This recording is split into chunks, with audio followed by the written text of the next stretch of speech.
Hello, everyone. Welcome to another Leadership Academy presentation. My name is Crowley, and I'll be the host today.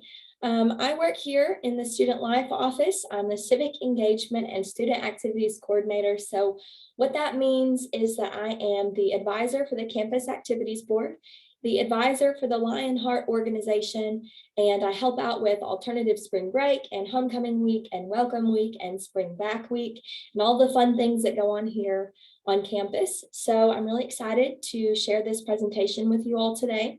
I'm going to go ahead and share my screen.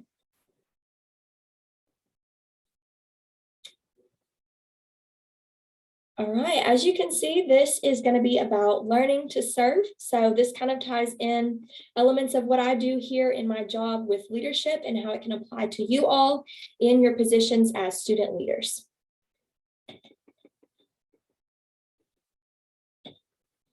All right, so we're going to talk about three main points today. The first one is the importance of service. That's pretty self-explanatory. The second one is service and leadership. So that's really going to tie in that leadership element. And the third is how to apply the first two, and that is through the Lionheart organization here on campus. Three major benefits of serving. Number one, it betters your community. I think this is the one that people think of the most when they think of what is the benefit of serving. It's community improvement. So it gives you social awareness and firsthand experience. There is no better way to learn and be aware of the needs in your community than to get in firsthand and get that firsthand service. So it also gives you that experience, and I'll talk more about that later on, is how valuable that experience can be to you as a leader and as a young professional. And you also get the opportunity to give back. This is excellent for many reasons, of course, and one of them being if you or someone you know has benefited from a nonprofit or any type of organization that you're able to volunteer with, you can give back to them by volunteering your time. And the second way, the second major benefit, I should say, is that it establishes connections. So if you have ever thought about, or even maybe you haven't thought about until now, working at a nonprofit or with a nonprofit or for a nonprofit, volunteering with them is an excellent way to get to know them and get to know what they do and establish that connection with them as a volunteer that later can turn into that established connection as an employee.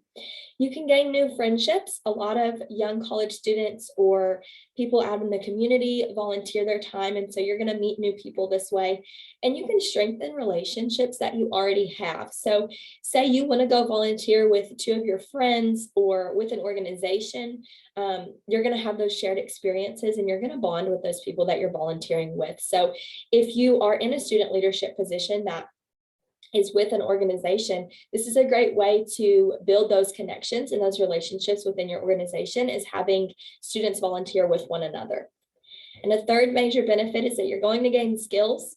It can be a resume builder, and I'll talk more about that later as well, but you're going to gain organization, communication, teamwork skills, all of these things that we think of commonly as valuable skills in and out of workplaces, in and out of organizations. You can gain all of those through volunteerism.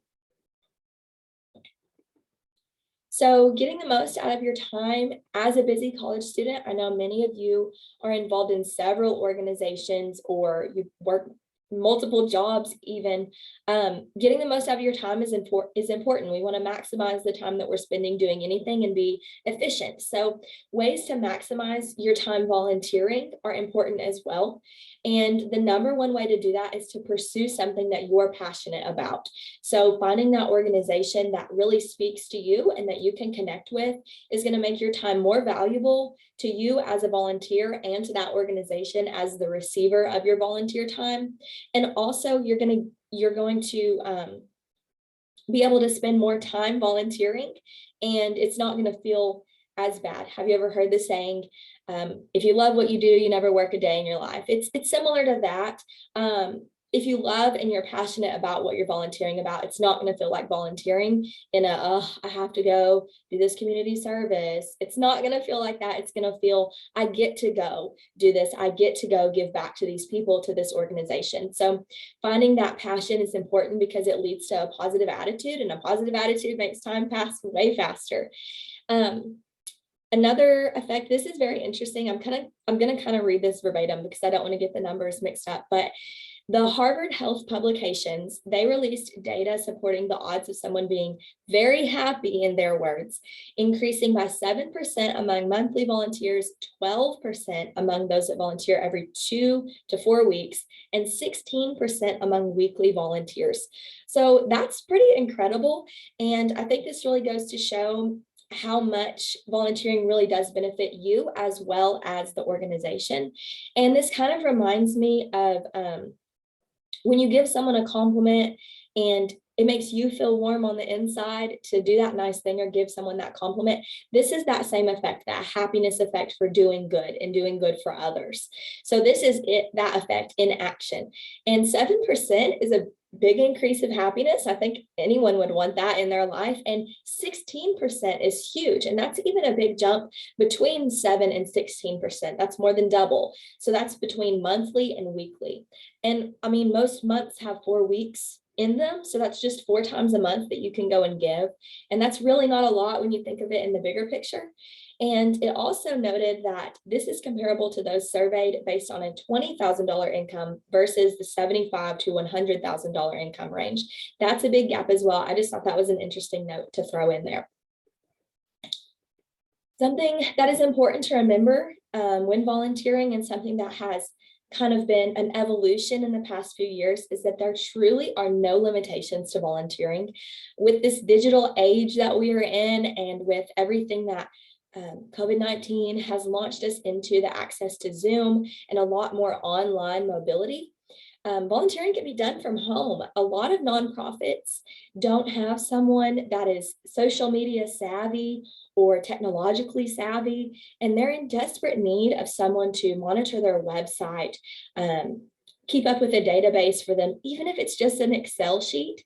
You would be surprised at how much that is needed.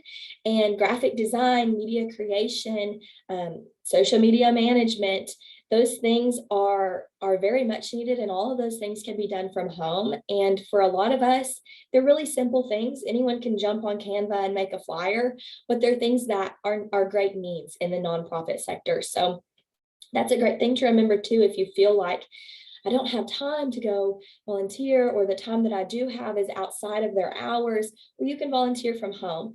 And so emailing them, it's super easy to find their emails. And if you do need help, you can always reach out to me and I can connect you. But emailing them and asking them, hey, what do you need? Can I do anything from home? Do you need any graphic design help? I'm really good at it. I enjoy doing it. Reaching out and asking those questions is the best way to get plugged in, and they will appreciate that way more than you would expect. So this is going to tie in that leadership element to volunteering. These are 4 big pillars of leadership and 4 big pillars of volunteering. They really go hand in hand, and I think this slide shows that very well. So teamwork is an important element in anything we do in organizations while volunteering, in the workplace, and just in life. You're going to be asked to work in teams, and you're going to be expected to work well in teams. So any type of experience that can sharpen those skills is valuable to us.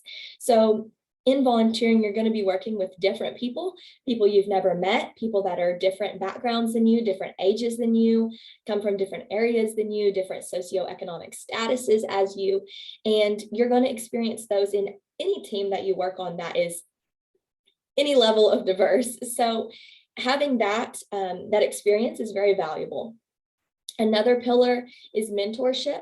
So members offer one another guidance, of course. If you are a new volunteer and someone's a little more seasoned with that nonprofit and they've been volunteering with them for several months or years even, that can be great because you can ask them for advice. And so you're learning as you go and you build that mentor relationship.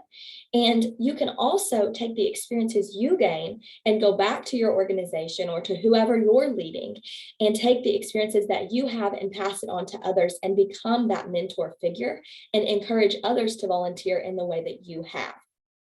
Another pillar is knowledge.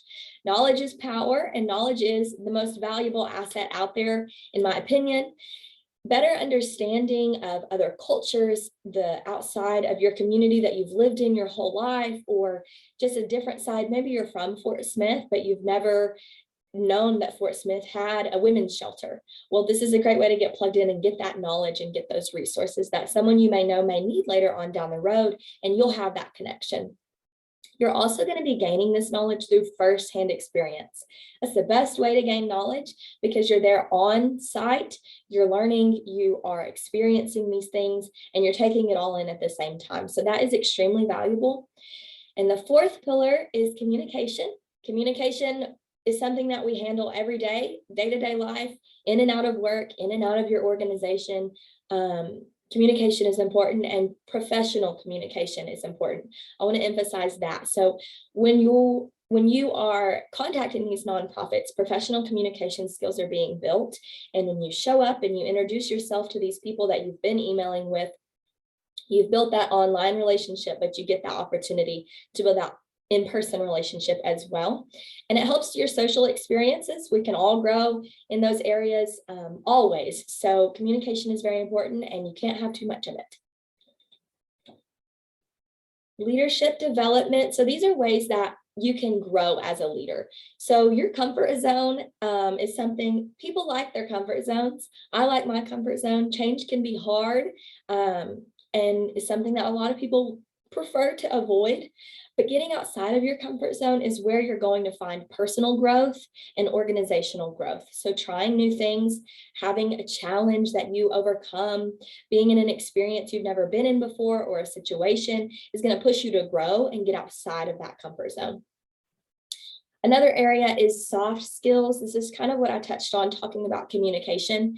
You are going to create these relationships, and it's not necessarily going to be that hard communication that we talk about professional email wise, but just having a conversation with someone, making those new relationships, those are important skills that we can use every day in our life, even in our personal lives, and volunteering can help you build those skills. Another area is learning. So this sort of builds off of knowledge, but it's a little more focused. So if you're volunteering with an organization that deals with childhood hunger, you're going to learn the percentages of children in this area, in this state, in the town, wherever it may be, that deal with that issue. You're going to learn how it's combated in Arkansas, in America, in Fort Smith, whatever it may be. And you're going to learn the ins and outs of that area because you're gaining that firsthand experience.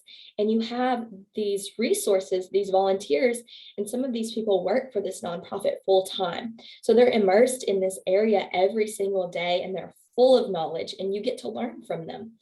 And you're also going to be introduced into that community, and that can be valuable as well, sort of like the example I talked about earlier. There may be a point where someone you know, or even you yourself, needs the resources that a nonprofit offers, and you're going to be plugged into that community already. This is also a great time to experiment. You don't have anything to lose, really, when it comes to volunteering. You're not trying to manage your members. You're not trying to increase your membership rate. You're not trying to impress anyone. You're just there to learn, you're there to give, and you're there to serve. So this is a great opportunity to take risks. You can use this as a job shadowing experience. If you've been interested in going into a certain area that has nonprofits kind of attached to it, you can dip your toes in the water by serving, where you're not plunging in by going into a career in that field quite yet. Also, this is a great opportunity to enjoy your work. So this is what I talked about earlier, finding that passion.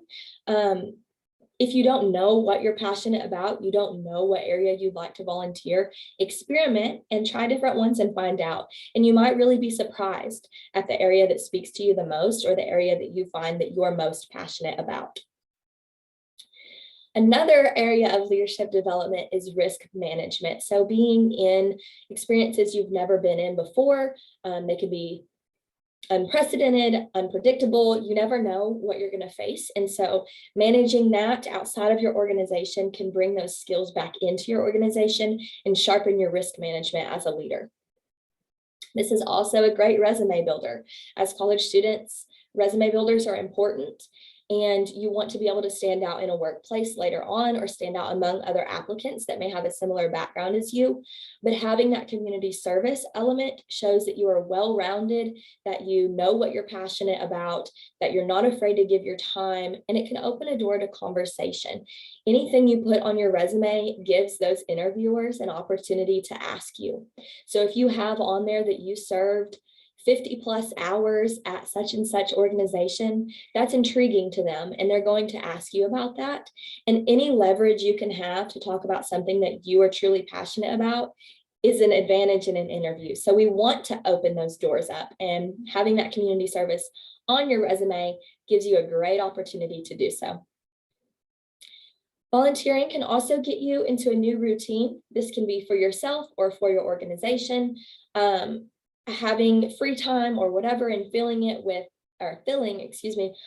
volunteer opportunities is a great way to set a new routine, find something that you may like, find a new hobby per se, a new interest, whatever it may be. And also for your organization, maybe you have never volunteered with an organization or with the organization that you lead. Maybe they have volunteered with such and such nonprofit, but you want to add another. This is a great way to set that new routine and new tradition.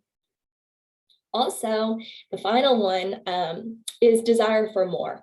So this is similar to that happiness effect. I think that this is a consequence, a good one, of that happiness effect. You are going to feel good volunteering, and you're going to want to do it more.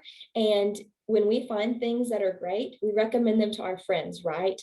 So having this experience that you think is valuable and that you feel personal growth in, odds are that you're going to come back to campus or wherever and encourage your friends to volunteer with you or volunteer in their own time as well. And that's great. And that can also be great if you are a student leader that is involved in a big organization. You can bring that passion and that desire back to your organization and get your members, share that desire with your members and have them volunteer as well.